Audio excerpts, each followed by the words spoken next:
Heto nga po pala ay mga Batavia na sabay-sabay naming tinanim dito sa aming grow system. Napansin namin na bagamat maganda ang tubo ng lahat, may ilang napag-iwanan. Pag nakita niyo po na lahat naman ng tubo niyo ay magaganda, mga berde, halos sabay-sabay ang pagkalaki, at nasa isang grow system lang naman siya, ang napag-iwanan. Ang napag-iwanan ay usually may sakit. Pag kayo ay may seedlings na napag-iwanan sa paglaki, agaran niyo po yung tatanggalin sa system niyo. Ngayon ito, kaya lang po namin pinatagal at pinakita ay because over time makikita niyo kung anong pinagkaiba ng tuluyang lumaking mga healthy na halaman, mga lettuce kumpara sa may sakit. Na-identify pa namin po ito maaga pa lang. Kahit hindi pa nakikita po kasi yung sakit. Pag nakikita namin na mabagal na ang tubo, kumbaga parang nababansot siya, napapag-iwanan nga, candidate po agad yan sa sakit. So dapat po yan ina-isolate, tapos nililipat ng ibang lugar para maobserbahan. Ngunit dito para ma-demos namin sa inyo, hinayaan namin tuluyang lumaki at over time, yan po ang difference. So, pag may napag-iwanan po sa simula pa lang, maaga pa lang, tanggalin na po agad sa system. Ang ganyang practice po ay parte ng tinatawag na preventive measure. Para yan, hindi tuluyang mahawa ang iba pang mga tanim kung sakaling ang nabansot na seedlings ay may sakit. Sa kaunting precaution na pagtanggal ng hihinalang may sakit na tanim, may iiwasan maging system-wide kung sakaling may sakit ang isa o ilan sa mga tanim. Typical po nga pala sa mga growers na hindi tinitingnan ang pagkabansot ng lettuce seedlings na may sakit. Kasi po pag nagsisimula yan, ang pakiwari ng iba, mabagal lumaki, naninilaw, nag-iiba-ibang kulay. Karamihan sa growers, ang sasabihin na problema niyan ay nutrient deficiency. Mali po yan.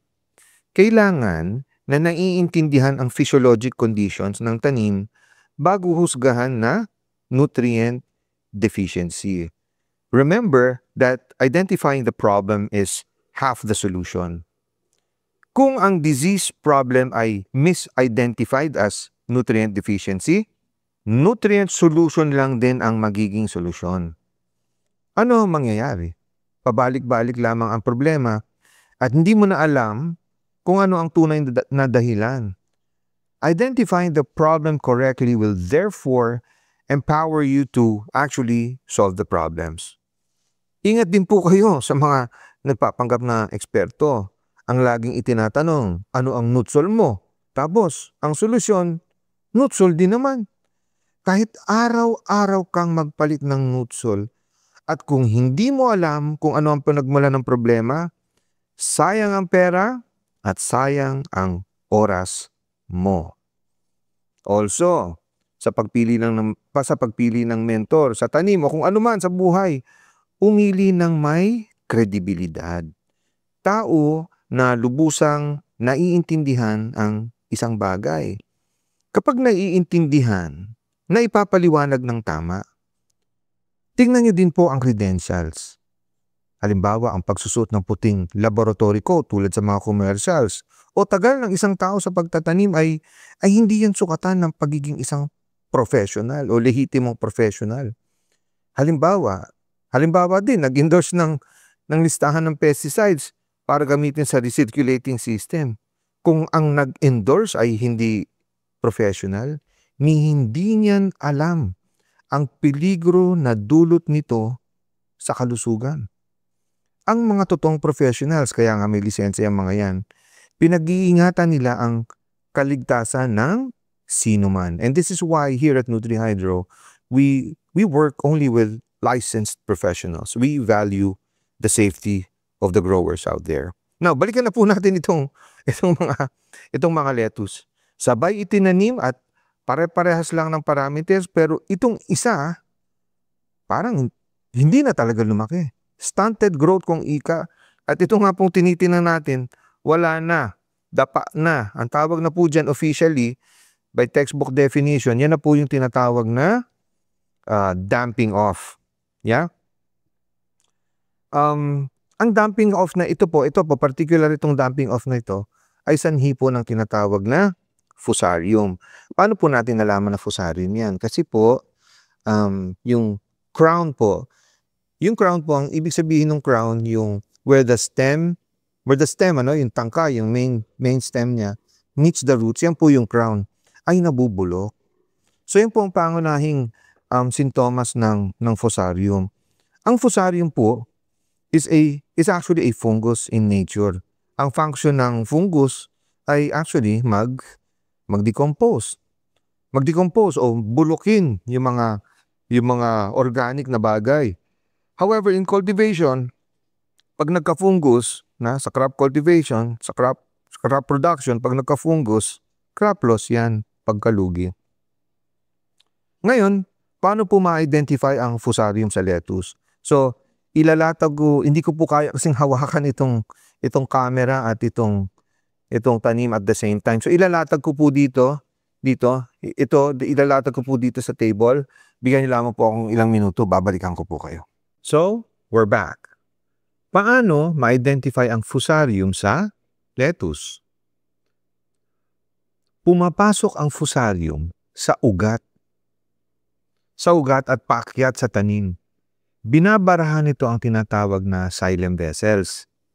Yung vascular vessels. Ang xylem is part ng vascular vessels ng tanim. Sa xylem, dumadaan ang tubig, nutrients, hormones, at yung tinatawag na sap, or sa Tagalog, dagta. So, ang dumadaan dyan, tubig, nutrients, hormones, at yung sap, o yung dagta nga. Ang mga ugat, pag nabarahan ng fusarium, hindi makakyat ang tubig, nutrients, hormones, at mga dagta. At unang nalalanta ay ang mga ilalim ng dahon. Kapag barado ng fusarium ang xylem o yung parte ng vascular system ng halaman, dahil nga barado, nadidehydrate ang tanim. Tapos, pahina ng pahina ang mga tanim. At mangyayari niyan, magkakaroon ng secondary tissue collapse dito sa crown. Yung crown ay kung saan nagmi-meet ang roots at ang stem. Yan po yung crown. At mawawala ang tinatawag na turgor pressure. Ano po ba yung turgor pressure? Yung turgor pressure ay dahil halimbawa yung tinapo natin ito, meron po akong example dito. So ito po, napapansin po namin na ito ay nagkaroon ng wilt. So pag nagwi-wilt ang halaman, ang lettuce, mapapansin nyo malambot. Hindi lumalaban yung halaman. Yeah, so yung sinasabi nating lanta, yung lanta pag masyadong naarawan yung mga lettuce at pag nagkukulang ng tubig, yan po yung nangyayari, nawawala yung turgor pressure niya. Turgor pressure is yung pressure from within the plant kasi puno siya ng tubig. So lumalambot po, ayan makikita niyo walang kalaban-laban. Ngayon, tingnan natin itong healthy na tanim. So kung titingnan niyo po ito, halos itulak niya yung buong tanim. Malakas po yung turgor pressure niya, meaning yung punong-puno siya ng tubig sa loob. Ito, wala na. Lapa na. Lanta na. So, yun yung turgor pressure. Ngayon, pag barado po ito ng fungus, edi pati ito, barado na rin. Nalalanta, nasisira ngayon yung turgor pressure na nagdiresulta sa pagkalanta. So, makikita niyan, lambot-lambot na po niyan. Yeah? So, ang fusarium, nagbabara sa ugat, hindi nakakaakit ang nutrients. Makikita niyo po ito. Ayan po, yung xylem, yung vascular system niya. Yan po yung xylem. Diyan po dumadaan. Yung tubig, nutrients, dagta at hormones. Ayan na po. Nabubulok na po. Nabubulok kasi yung fusarium, infected niya na yung mga vessels.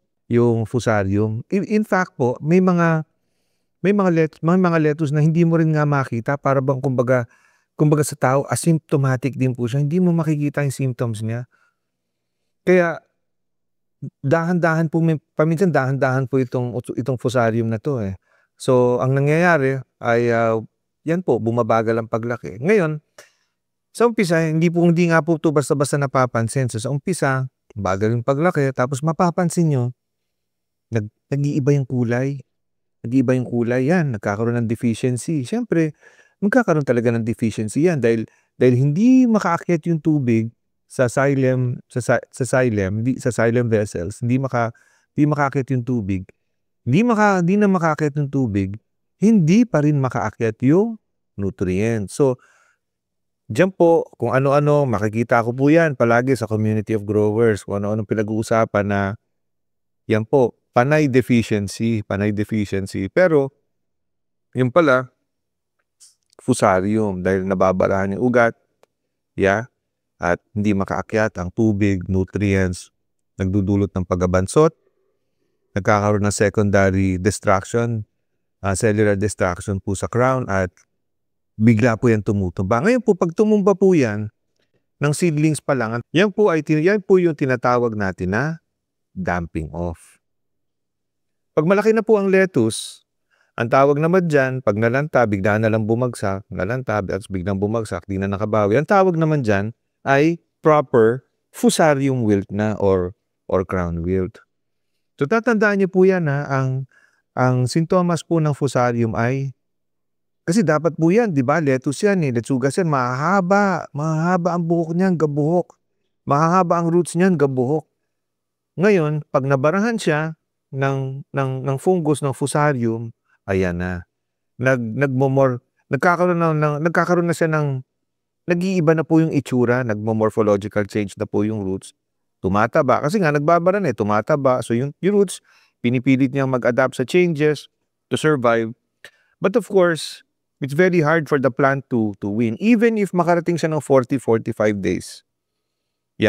Hindi na po mararating ng halaman yung tinatawag na kanyang maximum potential na pinakamalaki, pinaka-healthy. Kasi nga may sakit at hindi na rin sa bibigat ng ganong kabigat. So pag malalaki po ang roots, pag hindi po yan, pag nagsitabaan ng roots at hindi hair-like, it's a very good candidate for fusarium.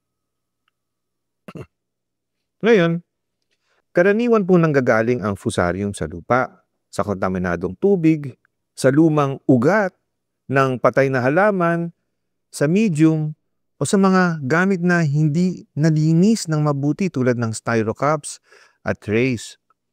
Kahit kaunti lang, kahit kaunti lang na spores, pumatak lang yan dyan. Madali na po yan papasok sa system ng mga halaman at kakalat. Kumakalat ang spores ng fusarium sa pamamagitan ng tubig, hangin, at kahit na mismong mga kamay natin na palipat-lipat ng paghawak ng mga tanim. Tandaan din rin po na ang fusarium ay persistent. Ibig sabihin, once napunta sa system mo yan, ang hirap na niyang tanggalin. Kailangan ng malaliman na pagdi-disinfect at siyempre ang kakampi mo dyan ay sino pa nga ba? Ang hydrogen peroxide. At kasama nyo din po dyan ang aqua claro. Ito po ay ginagamit upang mapanatili nyo po ang kalinisan ng inyong system, inyong tools, inyong tables, inyong grow system, lahat po. Pwede niyo pong linisan gamit po itong dalawang bagay na ito. Dalawang produkto na ito ng NutriHydro. Ngayon, paano ba may iwasan ng fusarium? Well, number 1. Ano pa nga ba? Linis. Wala kang dapat gawin kundi maglinis at panatilihing malinis. Ang gamit, ang net pads dapat palagi malinis, ang styrocups mo dapat malinis yan, ang reserva mo, ang tray mo, ang lamesa mo, ang tools mo, yung mga pang-foliar mo, yung mga pang-spray mo, dapat malinis lahat yan. At ang ginagamit dyan panlinis, bubugahan niyo po ang inyong mga gamit, ang inyong daanan, ang inyong dingding, ang inyong lahat na nakikita nyo. Lalo na pag na-atake na po kayo ng Fusarium once, like said, it's a persistent pathogen. Bubugahan mo yan ng bubugahan ng hydrogen peroxide. Linis lang. Linis po ang katapat ng Fusarium. Panatilihing malinis lahat. Number 2, pag may gagamitin po kayo, sisiguraduhin na sterilized. Sterilized ang inyong mga medium. Natatandaan ko po, may nabasa po ko nung kailan, apparently, meron daw pong practice ngayon sa ating community of growers na hindi nagpapakulo or hindi nag-sterilize ng medium or ng potting media. So, hindi po natin alam kung saan galing yung coco peat na yan. Dahil hindi natin yan alam. Itong mga ito, pag ginigiling, minsan kadalasan po diretso po ito sa sahig o sa lupa. Saan po ba galing ang Fusarium? Ay di sa lupa din, nabubuhay po ang Fusarium doon. Counting spores lang po ang kailangan yan. Maaring pong malipat yan sa system ninyo. To set the record straight, ang calcium nitrate po ay walang oxidative and sterilizing property in agriculture. Hindi po yan nakakasuppress ng pathogens and ng microbes. Sa agriculture, ang gamit lamang po talaga niyan ay as fertilizer, as nutrients. Ngayon, meron naman po talagang oxidative property ang calcium nitrate. Ngunit, ibang-iba po ang application, hindi po sa agriculture. Halimbawa, ginagamit po ito halimbawa sa demonstration ng combustion. Pinapakita po doon yung oxygen evolution. Yan, ginagamit po ang calcium nitrate dyan. Pwedeng gamitin. Ikalawa, pwede rin po yung gamitin as secondary oxidizer sa mga paputok, pyrotechnics. Ikatlo, ginagamit po yan ang calcium nitrate. Pwede yung gamitin sa laboratorio as kasali, hinahalo po yan sa ibang chemicals as reducing agent. So, pero may oxidative property siya, pero ibang-iba po ang application.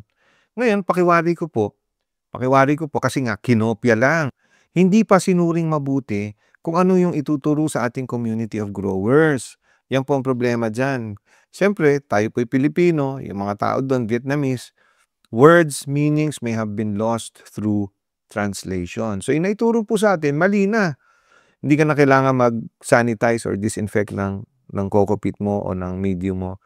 So, calcium nitrate lang. Di tapos ka ngayon, taon. Kaya pala yung mga growers nating mahabang panahon na, mahabang mga taon-taon na, panay may sakit ang mga tanim.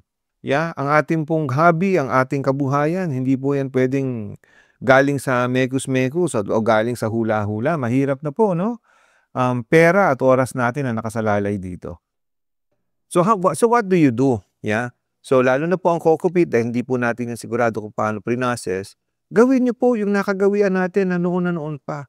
Either pakuluan or gumamit ng hydrogen peroxide. Ikatlo, kapag may outbreak, halimbawa, nagka-Fusarium na, tulad nito, may Fusarium dito sa grow system. Kung maaari, wag na pong gamitin yung medium na pinanggalingan yan. So, dispose na itong seedlings na to. Seedling na yan, dispose na yan. Tapos kung yan pinanggalingan niya na yan, i-dispose na rin yan dapat. Ngayon po, halimbawa lang, ayaw niyo makinig at gusto niyo pang gamitin ulit. Gusto niyo gamitin ulit. Well, siguraduhin niyo lang na talagang padadaanin niya sa talagang deep sterilization. Talagang pakuluan nyo ng husto, o kung hindi nyo man pakukuluan, talagang ibabad nyo ng husto sa hydrogen peroxide at tapang-tapangan nyo. Ang hydrogen peroxide po ng NutriHydro is 12%. Napakalakas po niyan. Hindi po yan katulad ng hydrogen peroxide na nasa market na 3 and 6%. This is 12%. Matapang po yan. Okay, next. Fungus loves humidity. Gustong-gusto niya ng malalagkit na hangin, basang-basang hangin. Nabubuhay yan dyan. Kanya nga kapag bago magtag-ulan or after ng tag-ulan, basang-basa ang hangin, mataas ang humidity, naglalabasan po ang fungus dyan. Dahil gustong-gusto nila ang basang hangin. So, paano gagawin nyo? Well, just be sure na merong air circulation kung nasaan po man ang inyong taniman o inyong cultivation area. Panglima, isa sa pinaka-importante, laging magtanggal ng dead matter sa growth system. Yung mga ugat na naputol, tanggalin niyo po yan. Mga dahon, tanggalin niyo po yan. Yung mga anything that is part of a living thing na naiwan dyan sa growth system nyo, tanggalin niyo po yan. You don't want dead matters on your growth system because yan po ay magnet po yan. Anything that is dead matter is a magnet for fungus. Dahil di ba po nga, yan ang gustong punupuntahan ng fungus dahil ang trabaho ng fungus sa nature ay bulukin ang mga dead organic matter. Yeah? Ika-6, sa inyong reserba, pwede niyo po yung gamitan ng sanitation products ng NutriHydro. Okay. Ang hydrogen peroxide, pwede po yan ihalo sa tubig. Yeah? Huwag matapang. Tingnan niyo po dito sa label. Andiyan dyan naman po, may instruction dyan kung anong dapat na dilution. Yeah? So, pwede niyo po yung ihalo sa tubig at agaran po yan. Napakabilis gumana ng hydrogen peroxide. Agad po yan, nakakapatay po yan ng pathogens found in the water. Ito rin po, meron po tayong aqua claro. Yung aqua claro naman po, hindi po siya kasing bilis gumana ng hydrogen peroxide. Ngunit ito po ay nagtatagal sa system. Tumatanggal ito, depende kung maraming organic matter yung inyong reserva, it can take as long as 7 days. But kung walang organic matter sa reserva nyo, yung ORP can last between 7 to 10 days. Yeah? So, ang hydrogen peroxide po, ang byproduct po nito is water and oxygen. So, pag gumamit po kayo nito actually, nilagay nyo sa tubig nyo, pagkatapos niya mag-oxidize ng organic matter sa reserva, kung ano man yan, pathogen yun, microbe o kung ano man, pagkatapos niya mag-oxidize, ang byproduct po niyan ay tubig, madadagdagan yung tubig ninyo, at oxygen. Madadagdagan ng oxygen ng inyong tubig sa reserva. Nasa naman pong kailangan ng ating ng ugat ng mga tanim. Ito naman po, Aqua Claro Pro. Hindi po ito nagre-release ng oxygen. Mataas po ang oxidizing power nito. Ang pinagkaiba niya, ito pong hydrogen peroxide, mabilis naman po ito mag-dissipate o mabilis mawala ang bisa niya. Hindi siya nagtatagal pero sobrang effective niya. Ito naman pong Aqua Claro Pro, hindi sing bilis pero matagal pong epekto niya. Up to 7 days, depende po sa organic matter. At kung maaari pong mas maikli, depende nga po kung gaano karaming organic matter meron ng inyong growth system. Iniimbitahan ko po kayong sumali sa NH Mentorship Program. Sama-sama po nating siguraduhin na ang susunod na generation ng growers ay nagtatanim sa safe and sustainable ways. If you want to reach us, or message us, or email us, we will provide the links on how to reach us on the description. Si Chris po ito, ang inyong Ops Officer sa NutriHydro, and I will see you on the next one. Bye!